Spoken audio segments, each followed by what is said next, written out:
This is for episode. Okay. It's for my Instagram. My YouTube channel. Am I allowed to talk? Yeah, that's the whole point. Oh, you're beautiful. Sure you want people to see my facial expression? Yeah. Okay. Oh, you're recording. It's live. We're live. This is real. Hello, episode fans. It's Tuesday Cross here, author of Recently Royal and Of Flesh and Fire on episode, and then Of Flesh and Fire Book 1, the novel. Today I'm doing a video for lady authors like myself who might struggle writing realistic male love interests for your stories on episode. So to make it even more real, I have my husband here who I trapped in the car, and he's going to help us understand what it's like to be a guy. Whoa.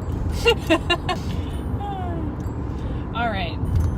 So it's easy to lean on typical tropes such as the bad boy, the jock, the nerd, those sorts of typical high school boy sorts of genres. But what you want to do when making a really realistic male character is give him a realistic backstory. He wants to be, or he needs to be, a realistic guy who you'd actually have a conversation with, and having a bit of history in your mind while you're writing the character helps you to write realistic dialogue. So, There's a kangaroo. oh, there's a kangaroo! No, it's not. It was a bag. You're such a jerk. So, one thing that I find that really helps when coming up with a character and fleshing him out for an episode story is having a real conversation with him.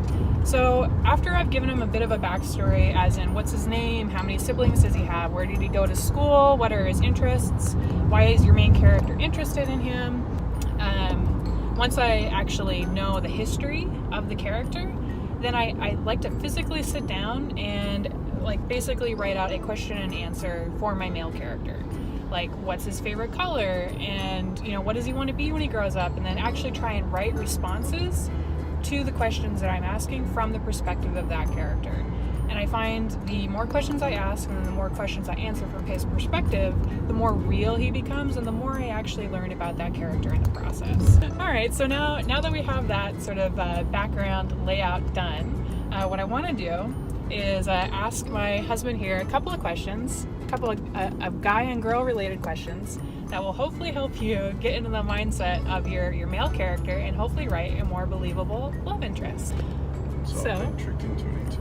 Yeah, that's exactly what's happening. So, Russ. Because he looks like Russell Crowe. Oh, what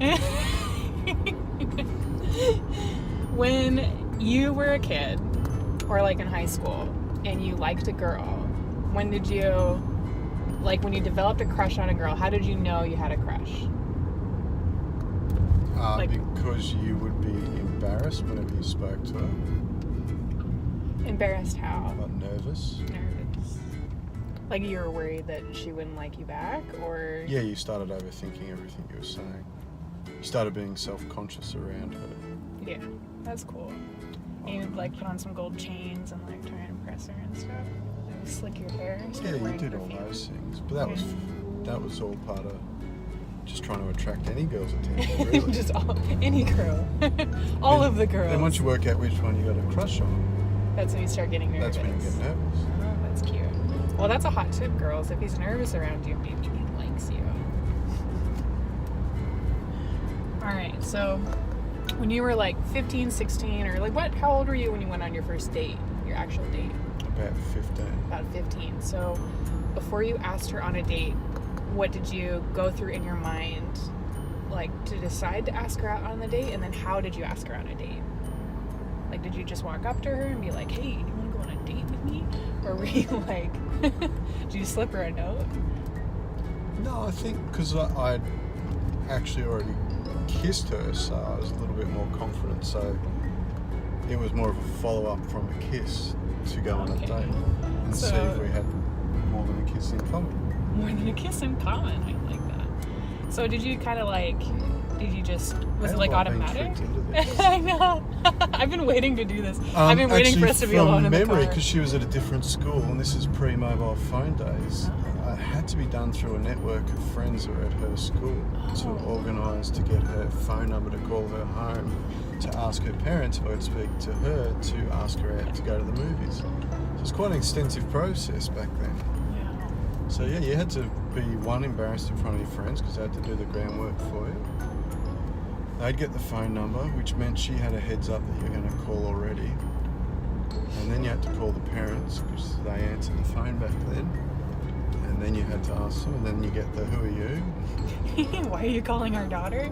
And then so you have to explain you're asking their daughter out on a date. Oh, you tell them that you're asking their daughter out Well, you on a can't date. mess around. You're going to ask her anyway, so you may as well take the brunt for her. And then you ask her on a date. And hope she says yes. Oh, that's cool. Cool. So, as a guy who has been a teenager and who has been a young adult and who is Still a young adult. and still a young adult, as a guy who has lived amongst girls, because you have a sister and you have your mom and you don't have any brothers, what would you say makes you different from your sister? Like if you're going to describe like a difference between a guy and a girl, what would you say the difference being a guy is compared to being a girl, particularly when it comes to romantic relationships?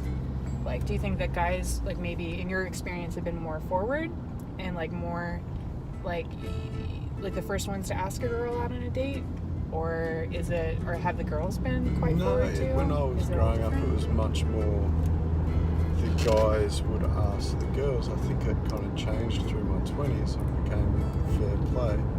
Whereas I think now it's probably more everyone takes each other out on a date. Maybe, I'm not too sure. I take you out on dates. From a difference point of view, I think we didn't romanticize or overthink, or we didn't spend a lot of time. It was more of a surprise, and then you realise, I actually like this girl. I better go on a date before I better ask her out before I miss my opportunity. So to summarize, maybe like from your experience, like when you first like a girl, you feel pretty nervous and maybe a little bit insecure. So maybe your male character that you're writing for episode feels insecure at first. He feels a little shaky around your main character, and that's how she kind of knows that he likes her. And eventually, and maybe not eventually, maybe you just build up the confidence and you ask her out on a date, particularly when maybe there's another guy in the picture who might be coming in to take your opportunity. So that could actually make for a pretty good scene in one of your stories, I think. So, Yes. Is there anything else that you want to share? The nerves drop pretty quick when there's competition. Yeah, all that. Oh, man. So is there anything else you want to share with episode writers about writing a male character? Is there any one thing that you can think of off the top of your head? I'm putting you on the spot. You are putting me on the spot. There's a I didn't tell him question. I was going to do this. I don't. I think, probably all men like to think they're a hero of some sort, whether it's saving Rapunzel or... Saving Rapunzel. I don't know. I imagine that's something we think between our ears. But, do you like to think that you're a hero? Maybe back in the day. I don't know. I don't know. This is an on-the-spot question.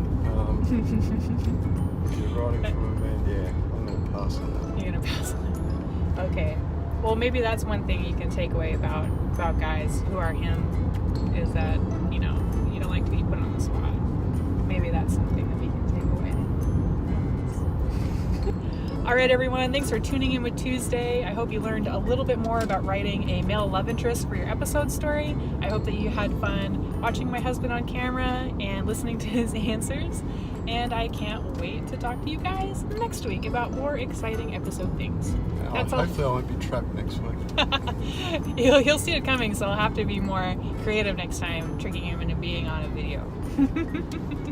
All right, that's all from us for now.